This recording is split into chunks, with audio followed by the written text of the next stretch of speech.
الحمد لله الذي فتح لعباده أبواب الطاعات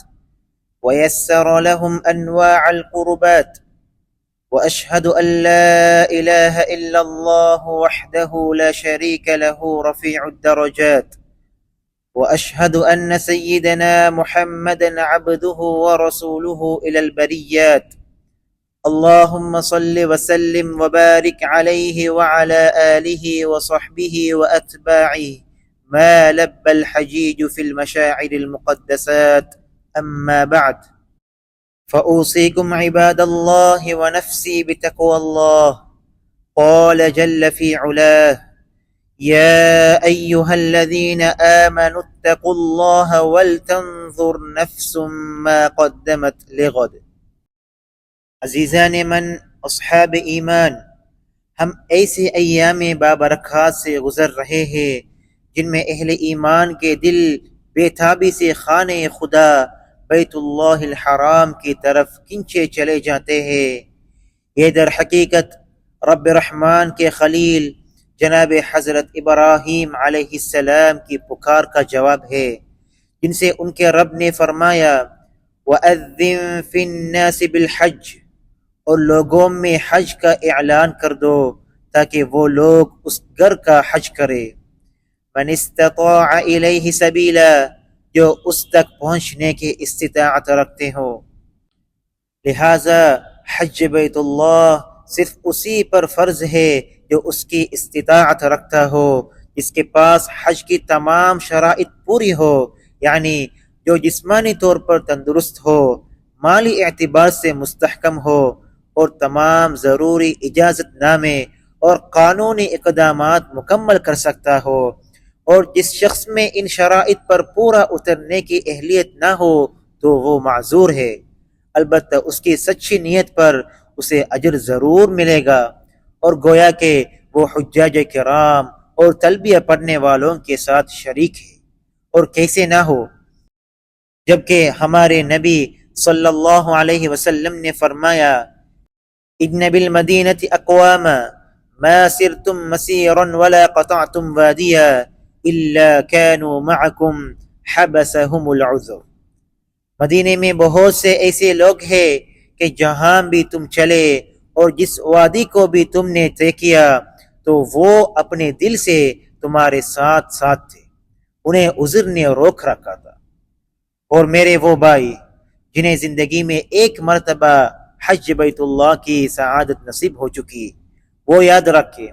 کہ آپ نے اپنے رب کا فرض ادا کر دیا اور اپنے نبی صلی اللہ علیہ وسلم کی سنت کی پیروی کر لی، کیونکہ جناب رسول صلی اللہ علیہ وسلم نے نزول وحی کے بعد اپنی زندگی میں صرف ایک ہی مرتبہ حج کیا، اور لوگوں سے خطاب کرتے ہوئے فرمایا: الحج مرہ فمن زاد فہو تطوع۔ حج زندگی میں ایک بار فرض ہے، اس سے زائد جو ہوگا وہ نفلی حج ہوگا۔ اللہ کے بندو،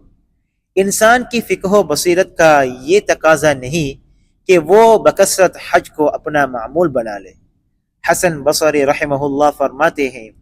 یقول احدہم احج احج اما انک قد حججت، صل رحم، احسن الی جار، تصدق علی مغموم۔ ایک شخص کہتا رہتا ہے: میں حج کرنے جا رہا ہوں، میں حج کرنے جا رہا ہوں۔ کیا تم فرض حج ادا کر نہیں چکے؟ تو اب رشتہ داروں سے صلہ رحمی کرو، پڑوسیوں کے ساتھ حسن سلوک سے پیش آؤ، اور پریشان حالوں پر صدقہ و خیرات کرو۔ لہٰذا اس بندے مؤمن کو اللہ تعالی نے ایک مرتبہ حج اسلام کی سعادت عطا فرما دی ہو، اسے زیب نہیں دیتا کہ وہ دوبارہ حج کی خاطر بیت اللہ شریف کے ان دوسرے حاجیوں کے لیے رکاوٹ بنے جن پر ابھی یہ فریضہ باقی ہے، کیونکہ اس کے لیے دوبارہ حج کرنا نفل ہے، جبکہ جس نے حج نہیں کیا اس کے لیے فرض ہے، اور فرض نفل پر مقدم ہوتا ہے۔ لہٰذا اس کے لیے مناسب یہ ہے کہ جو مال اس نے حج نفل کے لیے مخصوص کر رکھا ہے اسے نیکی اور بھلائی کے دوسرے کاموں میں خرچ کرے، مثلا کسی دوسرے حاجی کے لیے وقف کر دے، یا کسی ضرورت مند پر صدقہ کر دے، امام ابو حنیفہ رحمہ اللہ فرماتے ہیں الصدقۃ افضل من حج التطوع، صدقہ نفل حج سے افضل ہے۔ اور امام احمد رحمہ اللہ سے جب نفل حج کے خرچ کے بارے میں پوچھا گیا تو فرمایا یضعها فی اکباد جائعہ احب الی، یہ مال بھوکے پیٹوں پر خرچ کرنا مجھے زیادہ محبوب ہے۔ میرے بھائیو، یاد رکھیے حج کے علاوہ بھی خیر و احسان کی ان گنت راہیں آپ کے لیے کھلی ہے، لہٰذا جسے اسباب حج میسر نہ آئے تو وہ غم نہ کرے، افسردہ نہ ہو، برنگیختہ نہ ہو، آہو واویلا نہ کرے، اور نہ ہی قانون سے بچنے کے لیے کوئی شاطرانہ چال چلے، کیونکہ ایسا کرنے سے وہ خود کو رضا بقضا کے اجر سے محروم کر لے گا، صبر کا ثواب کھو ڈالے گا، اور خود کو ایسی مشکلات میں ڈالے گا جن کا انجام اچھا نہیں ہوگا۔ کیا وہ نہیں جانتا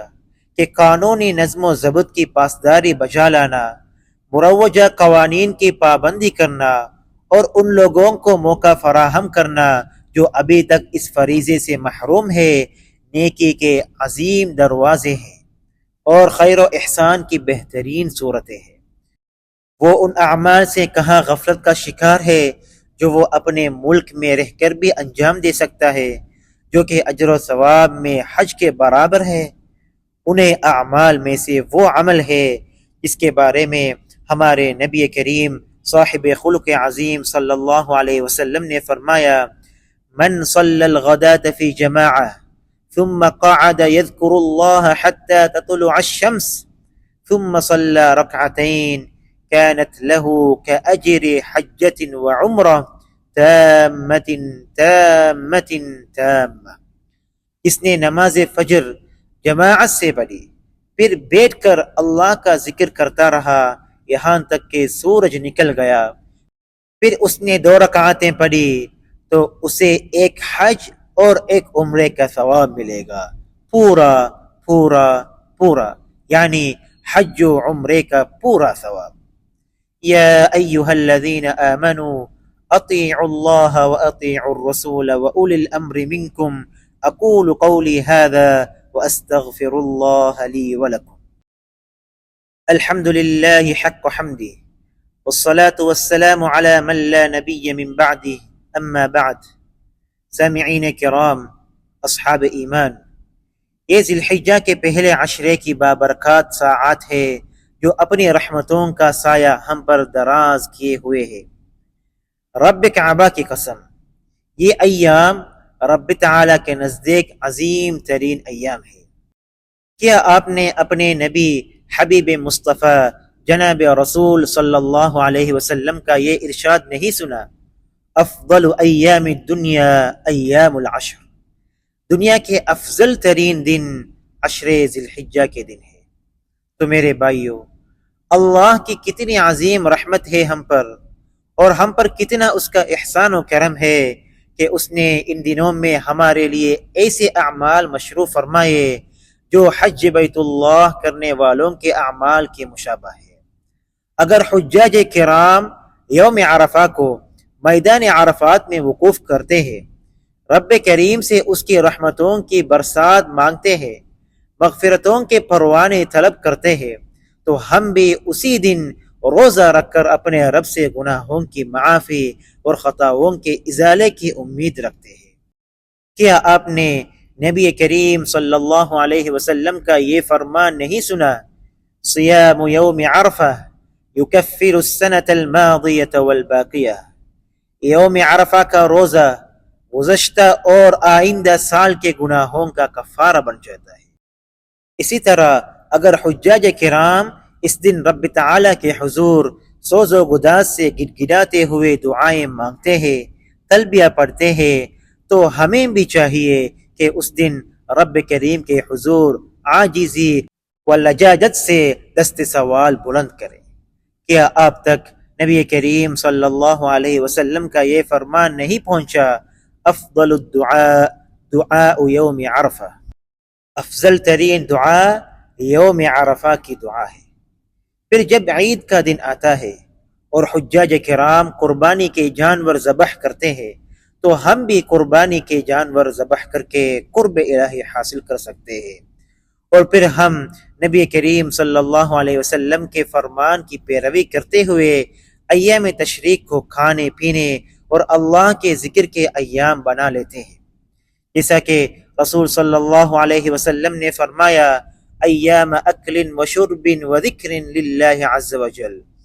ایام تشریق کھانے پینے اور اللہ کا ذکر کرنے کے دن ہے۔ تو میرے بھائیو، عشر ذی الحجہ کے ان عظیم معانی کو اپنے پیش نظر رکھیں، ان مبارک ایام سے جی بھر کر فائدہ اٹھائے، اپنے رب کی اطاعت کے لیے کمر بستہ ہو جائے اور اس کے فضل و کرم پر شکر گزاری کرے۔ اور میرے وہ بھائی جن پر اللہ رب العزت نے کرم نوازی فرمائی اور ان کے لیے سفر حج کے اسباب و امور آسان فرما دیے، وہ دل و جان سے اس عظیم نعمت پر اللہ رب العزت کی حمد و ثنا بیان کرے، اور یہ جان لے کہ حج کا قصد رکھنے والوں کے لیے رب تعالی نے فرمایا فلا رفث ولا فسوق ولا جدال فی الحج، تو مباشرت جائز نہیں، اور نہ گناہ کرنا اور نہ حج میں لڑائی جھگڑا کرنا، اور یہ بھی فرمایا کہ وَتَزَوَّدُوا فَإِنَّ خَيْرَ الزَّادِ التَّقْوَى، اور زاد راہ لے لیا کرو، اور بہترین زاد راہ پرہیزگاری ہے، اور اپنی دعاؤں میں اپنے اہل خانہ کو نہ بھولے، اپنی قیادت رشیدہ کو یاد رکھے، اور اپنے اس وطن عزیز کے لیے خاص طور پر دعا کرے جس نے ہمیں بہترین دیکھ بھال اور عمدہ ترین خدمات فراہم کی، اور اس کی اعلیٰ اقدار کا دامن تھامے رکھ کر اور اس کی نیک نامی کا پاس رکھ کر اس وطن کے بہترین سفیر بنے۔ اللہ تعالیٰ سے دعا ہے کہ وہ حجاج کرام کا سفر آسان فرمائے، ان کا حج قبول فرمائے، اور انہیں خیر و سلامتی کے ساتھ اپنے وطن واپس لوٹائے۔ ان اللہ وملائکتہ یصلون علی النبی یا ایہا الذین آمنوا صلو علیہ وسلموا تسلیما، بے شک اللہ اور اس کے فرشتے نبی پر درود بھیجتے ہیں، اے ایمان والو تم بھی اس پر درود اور سلام بھیجو۔ اللہم اجعلنا مخلصین لک الدین وأكرمنا بما تكرم به حجاج بيتك يا كريم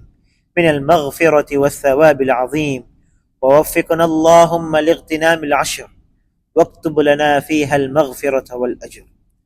اللهم أدم على دولة الإمارات الاستقرار والرقي والازدهار، اللهم وفق رئيس الدولة الشيخ محمد بن زايد ونوابه وولي عهده الأمين والشيخ محمد بن راشد وولي عهده ونوابه وإخوانه حكام الإمارات وأولياء عهودهم لكل خير، اللهم ارحم الشيخ زايد والشيخ راشد والقادة المؤسسين والشيخ مكتوم والشيخ خليفة بن زايد والشيخ حمدان وشيوخ الإمارات الذين انتقلوا إلى رحمتك، وأدخلهم بفضلك فسيح جناتك، واشمل شهداء الوطن برحمتك وغفرانك۔ عباد الله، اذكروا الله العظيم الجليل يذكركم، واشكروه على نعمه يزدكم، وأقم الصلاة۔